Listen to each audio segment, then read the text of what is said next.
আপনার মেয়ে কোথায়? বাবা তুমি কেন? ও ও তো অফিসে গেছে। অফিসে গেছে নাকি অফিস নামে কোনো ক্লাবে গেছে? কি কইতাছ এসব? আপনার মেয়ে যেমন চরিত্রহীন নষ্ট একটা মেয়ে, সেটা আমার কখনোই জানা ছিল না। এরকম নষ্টামি করে কান্নাকার বাচ্চা আমার নামে চালিয়ে দিচ্ছে। খবরদার! আমার মেয়ে কোনো খারাপ মেয়ে না। আমার মেয়েরা তুমি চিনো না? ভুল চিন্তাম আমি। একটা মেয়ের চরিত্র যে এতটা খারাপ হতে পারে সেটা আমি কখনোই কল্পনা করতে পারিনি। এর ফল ওকে ভোগ করতেই হবে। বাবা, তুমি মনে হয় ভুল করতেছ। হ্যাঁ, আমি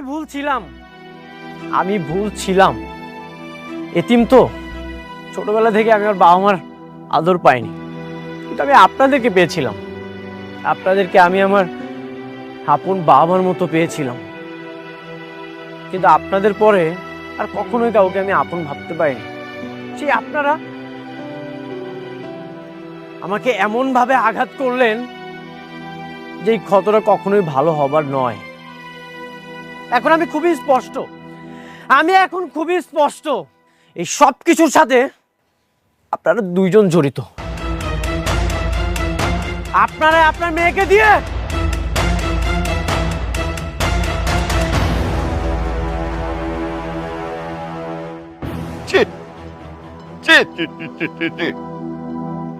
দেখছো কি কয়ে গেল? দেখছো? তুমিও তো অস্থির হয়ে যাইতেছো। মেঘলা রাইতে দাও, ওর থেকেও শুনি কি হইছে।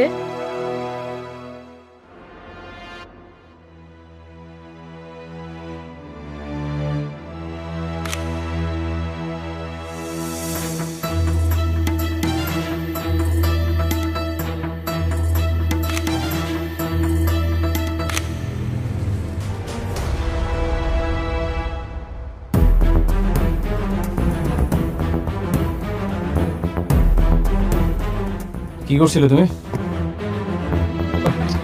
কিছু না স্যার।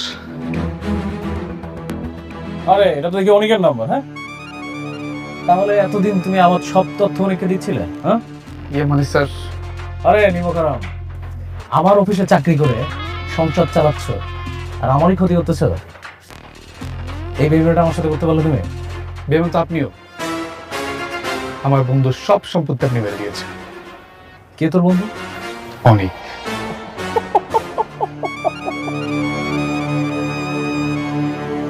অনেক তোর বন্ধু?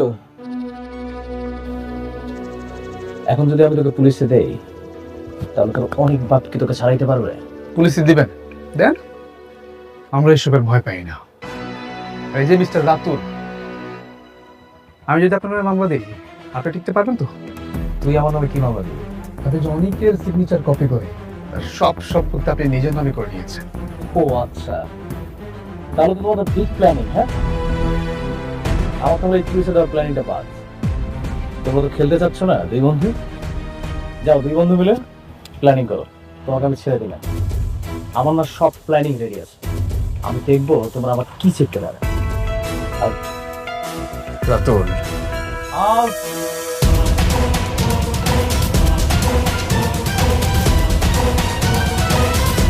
শালা সব পাশে দেখি একদম বেইমানের ডালপালা ছড়াই গেছে।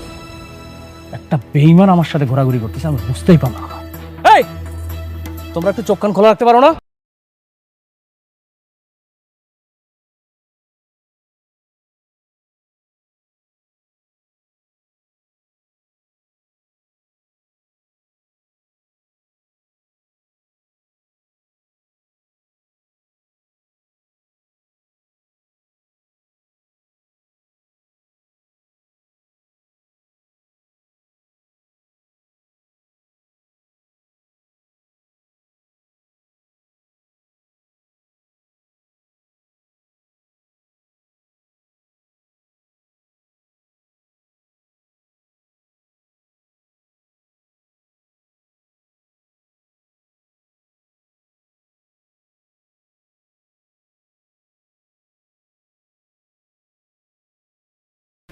আমাদের যে এই প্রজেক্টের এখানে যে টোটাল বিল দেওয়া আছে সেটা আপনার প্রায় 10,000 কোটি টাকা। আমরা আমি মেঘলার সাথে দেখা করতে চাই। যাবে না, ম্যাডামের অনুমতি নিতে হবে। না, আমি ভিতরে যাব। আমি মেঘলার সাথে কথা বলতে চাই। কি ব্যাপার, আপনি অনুমতি ছাড়া প্রবেশ করলেন কেন? কেন ডিস্টার্ব করলাম নাকি? দেখুন, আপনার নিজেরও একটা অফিস আছে। আপনি ভালো করে জানেন যে এরকম একটা অফিসে অনুমতি ছাড়া প্রবেশ করাটা অভদ্রতা। আমি মেঘলার সাথে কথা বলতে এসেছি। এখান থেকে যাওয়ার সময় না হয় আপনাকে আমি সরি বলে যাব। কি বলতে চাও তুমি, বলো। তুমি যে এতটা নিচে নেমে যাবে আমি এটা কখনোই কল্পনা করতে পারিনি। কি করছি আমি? ঠিক করছি তাই না? আমি তোমার জন্য কি করি না? আমার অর্থবিত্ত সবকিছু ছিল। আমি কোটিপতি ছিলাম। তোমার মতো গরিব ঘরের মেয়েকে আমি বিয়ে করেছি। তোমার প্রতিটা বিপদে আমি ছায়ার মতো পাশে ছিলাম, এমনকি তোমার বাবার জীবনটা পর্যন্ত। আপনি ঘুরিয়ে পেঁচিয়ে কথা না বলে আমার ম্যাডাম কি করেছে সেটা বলুন। হ্যাঁ, কও আমি কি করছি, আমি সেটা শুনতে চাই, কও। আমি তোমার হাজবেন্ড, আমি তো জানি এই গর্ভের সন্তানটা আমার না। তাহলে সন্তানটা কার?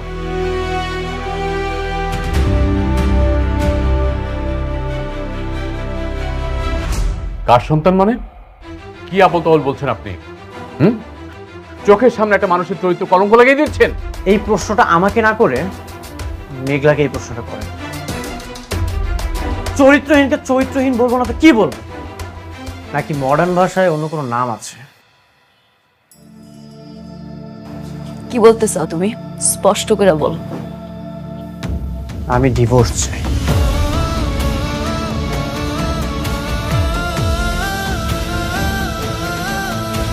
সইলা তো তুমি অনেক আগেই গেছিল, এখন শুধু বাহানা খুঁজতেছ। না, সবই মানলাম তোমার আমার কাছ থেকে মুক্তি লাগবে, কিন্তু আমার কাছ থেকে মুক্তি নেওয়ার জন্য তুমি যে আমার এত বড় একটা অপবাদ দিবা সেটা আমি মাইনা নিতে পারলাম না। তুমি আমার যে অপবাদটা দিছো না, এরপরে তোমার লগে কথা কওয়ার রুচি আমার আর নাই। তোমার এই মুখটাও আমি আর দেখতে চাই না, চইলা যাও। আমিও তোমার মুখটা দেখতে চাই না।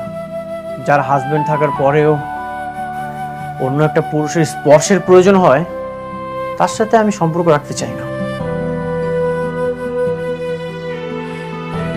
একটা কথা মনে রেখো, যে ঠকে সে কাঁদে, এমনকি যে ঠকায় সেও কাঁদে। পার্থক্যটা শুধু দুদিন আগে আর পরে।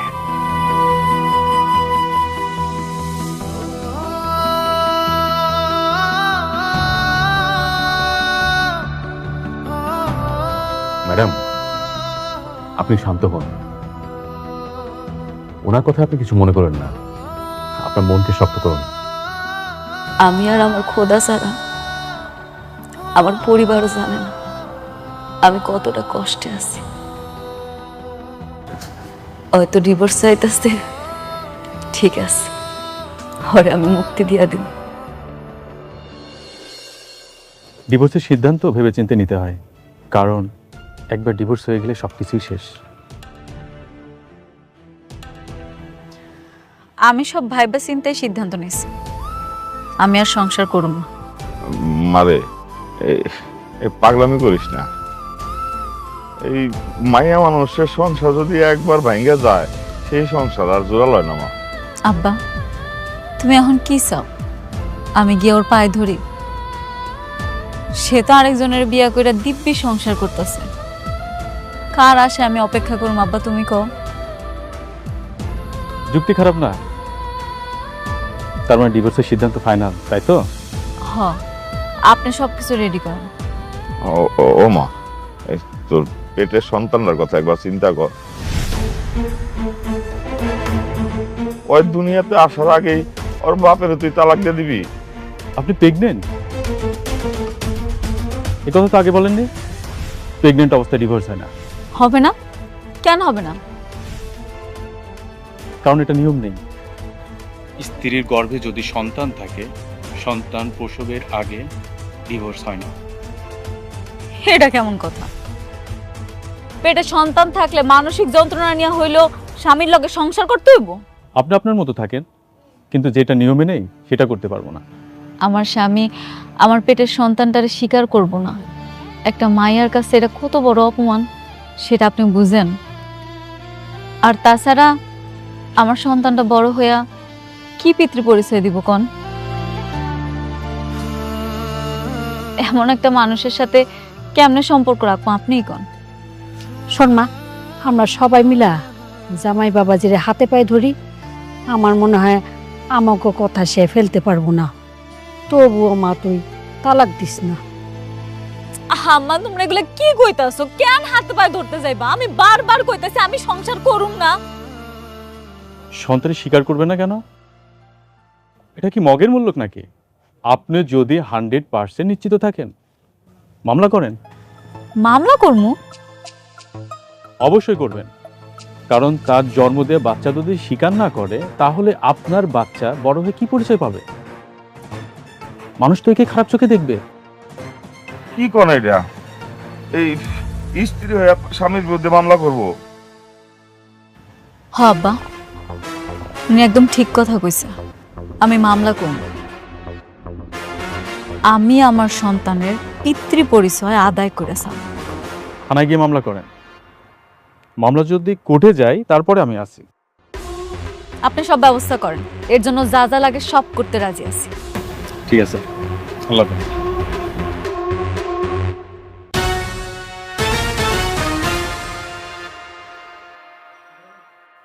বৃষ্টি, তোমার পথের কাঁটা দূর হচ্ছে। এখন থেকে আর চিন্তার কোনো কারণ নেই। কিসের কাটা?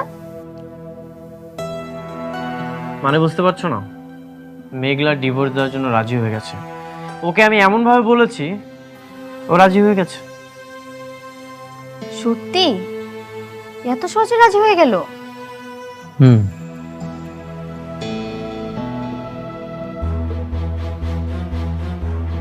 সাবির, কি অবস্থা? অবস্থা ভালো না। কেন, কি হয়েছে? আজকে ডকুমেন্ট পাঠাতে গিয়ে রাতুল কাছে ধরা পড়ে গেছি। সে জেনে গিয়েছে আমি তোমার লোক। কি বলতেছো? শিট, এখন কি হবে? আমি বুঝতে পারছি না এখন আমি কি করব। ঠিক আছে, ও যেহেতু জেনেই গেছে তাহলে তো আর কিছু করার নেই। খেলাটা এখন অন্যভাবে খেলতে হবে। তুমি এখন থেকে আমার সাথেই থাকো। ঠিক আছে, আমি তোমার পাশে আছি। আরে এটা তোমরা সমাধান করে ফেলো না, সব কিছুর জন্য আমারে ফোন করলে হবে? হ্যাঁ, রাখো ফোন, রাখো। স্যার আসসালামু আলাইকুম। ওয়ালাইকুম আসসালাম, বসেন। কি দরকার বলেন। স্যার আমি আমার স্বামীর বিরুদ্ধে মামলা করতে চাই। স্বামীর বিরুদ্ধে? কি স্ত্রী নির্যাতন নাকি দেনমোহরের টাকা, কোনটা? না না, এগুলা কিছু না। আমার সন্তানের অস্বীকার করতেছে, সেই জন্যই মামলা করব। সন্তান স্বীকার করতেছে না? সে কি খুব বড় লোক, টাকা পয়সা আছে? হ, অনেক বড় লোক, টাকা পয়সা আছে। বুঝছি, এরকম মামলা অহরহই আসে। বড় লোকের এগুলা তো কথা হয় কেন? চুপ করতে কত? হ্যাঁ, চুপ করে দাঁড়া থাক। বড় লোকের ছেলেরা আপনাদের মতো গরিব মেয়েদেরকে পটাইয়া বিয়ে শাদী করে, এরপরে পেটে একটা সন্তান আসলে পুরুষ করে এটা পড়ে। হ্যাঁ, আপনি ঠিকই ধারণা করছেন, হইতে পারে আপনার কথা ঠিক। কিন্তু স্যার আমি এখানে মামলা করতে এসেছি, আপনি একটু মামলাটা লেখেন। একটা বুদ্ধি দেই আপনারে।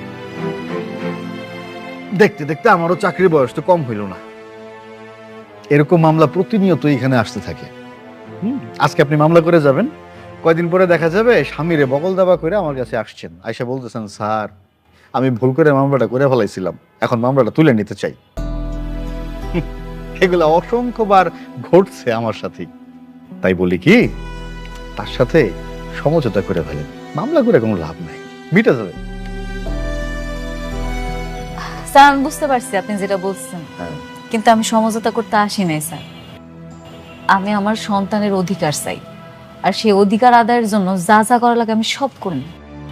আপনি দয়া করে মামলাটা লেখেন। বুঝে না, ভালো একটা বুদ্ধি দিলাম, বুঝে না। আপনারা যে কেমন মানুষ এটা আমিও বুঝি না। বুঝা না বুঝা কারো ঘাড়ে ঝুলা পড়েন, বিপদে পড়লে পুলিশের কাছে আসেন। বলেন, নাম বলেন। মেঘলা। আপনার নাম তো আমি জানতে চাই নাই, যার নামে মামলা করতে আসছেন তার নাম বলেন। লেখেন মোহাম্মদ মোহাম্মদ আব্দুল্লাহ আব্দুল্লাহ অনিক। কার নাম বললেন? ওনাকে তো আমি চিনি। হ্যাঁ, ওনার নামে কোনো মামলা নেওয়া যাবে না। কেন মামলা নেওয়া যাবে না?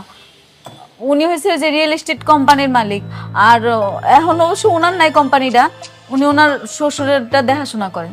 আরে বাবা রে, উনি একজন সম্মানিত মানুষ। সম্মানিত মানুষের সম্মান আমি নষ্ট করি কি করে? সম্ভব না। আপনি যান। আপনি মামলাটা নিবেন না? আমি বললাম তো মামলা নেওয়া যাবে না ওনার নামে। আপনি প্লিজ এখন যান। স্যার আরেকবার রিকোয়েস্ট করতেছি, আপনি কি মামলাটা নিবেন না? আমিও শেষবার আপনারে বলতেছি, আপনি দয়া করে যান, না হলে কিন্তু আমি খারাপ ব্যবহার করতে বাধ্য হব।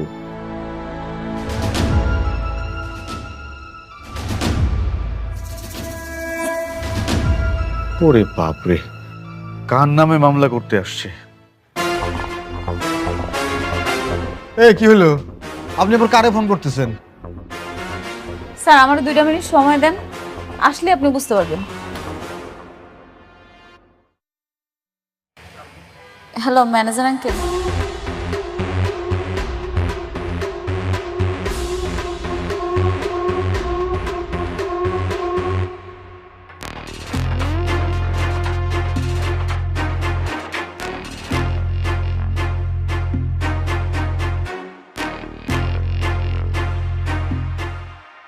কি? কাকে ফোন করলেন? আসার তো কোনো খবর নাই।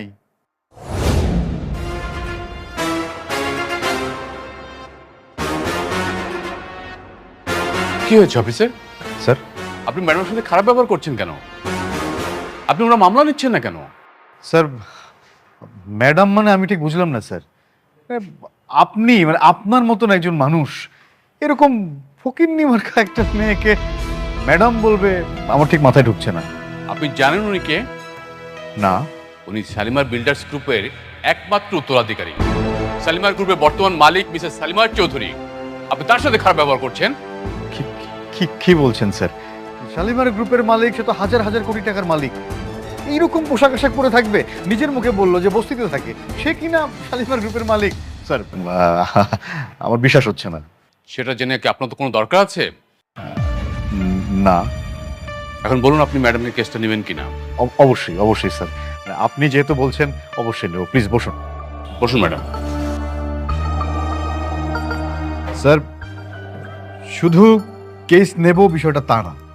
ওনার অভিযোগ যদি সত্য হয় তাহলে স্যার আসামিকে ধরার ব্যবস্থা করব, যথাযথ শাস্তির ব্যবস্থা আমি নিজ দায়িত্ব করব, কথা দিচ্ছি স্যার। Thank you officer. তাহলে সেটাই করেন। উনি আমার সন্তানরা অস্বীকার করছে, তার বিরুদ্ধে আপনি মামলা লেখেন। জি, আপনি কাইন্ডলি পুরো নামটা আবার একটু বলুন। আমার নাম নাকি ওনার নাম? যার নামে মামলা করবেন তার নাম লেখেন, মোহাম্মদ আব্দুল্লাহ অনিক। ঠিকানাটা একটু বলুন।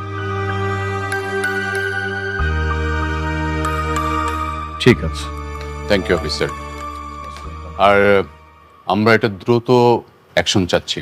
জি sir, as early as possible আমি ব্যবস্থা নিচ্ছি। I will try my level best. Thank you officer. চলো ম্যাডাম। চা খান একটু? Thank you ma'am. চলো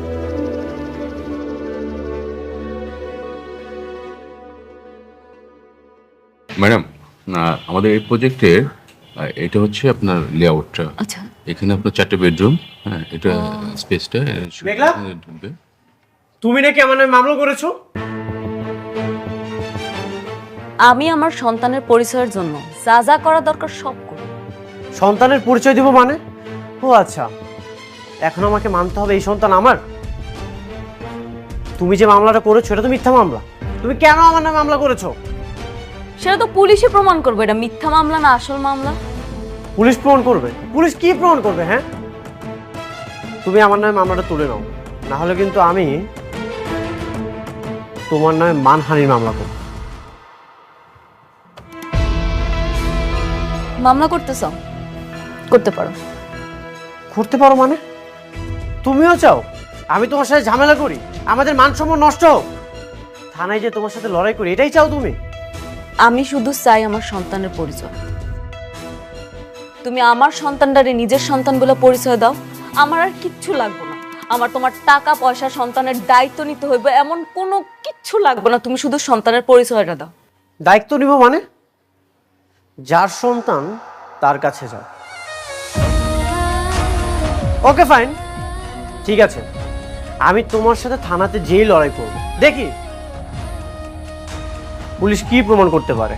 চলো। হ্যাঁ যাইতেছি, যাইতে তো হবে। তুমি নিচে গিয়ে অপেক্ষা করো, আমি আসতেছি। যাও। আপনি কোনো চিন্তা করবেন না, আমি আছি আপনার পাশে। ঠিক আছে, আপনি থাকেন, আমি যাইতেছি। জি please. Uncle, aunty, uncle, aunty আপনারা কোথায়? এই শান্তা। রাতু, তোমাকে তো খুশি দেখাচ্ছি কেন? আর তার আগে বলো যে আঙ্কেল আন্টি কোথায়? এই তো আমরা। কি ব্যাপার বাবা? এই তো খুশি। আঙ্কেল আন্টি আপনারা তো খেলা জমিয়ে দিয়েছেন একদম। কিসের খেলা? আপনাদের কথা বিশ্বাস করে অনিক আর ওর বউয়ের মধ্যে ঝগড়া লেগে গেছে। অনিকের বউ এখন নিজে থেকে ওকে ডিভোর্স দিতে চেয়েছে। সত্যি? হ্যাঁ। তাইলে তো আমার কষ্ট সার্থক হইছে। ইস রে, কত যে মিছা কথা বানায় বানায় কইছি। অনিক এখন চাইলেও আর আমার প্রজেক্টটা দায়িত্ব নিতে পারবে না, কারণ ওর বউয়ের সাথে এখন ওর সম্পর্কটা একদম যুদ্ধের মতো। এই যুদ্ধটা দীর্ঘায়িত হোক, অনেক বড় হোক। আপনি এমন দোয়া করেন যেন এটা টু বি কন্টিনিউ হয়। একদম একদম একদম। আন্টি অনেক প্রেশারের মধ্যে, শরবত খাবেন না খুশিতে? যা নিয়ে আসেন তাড়াতাড়ি, আমরা একটু খুশি। বসো।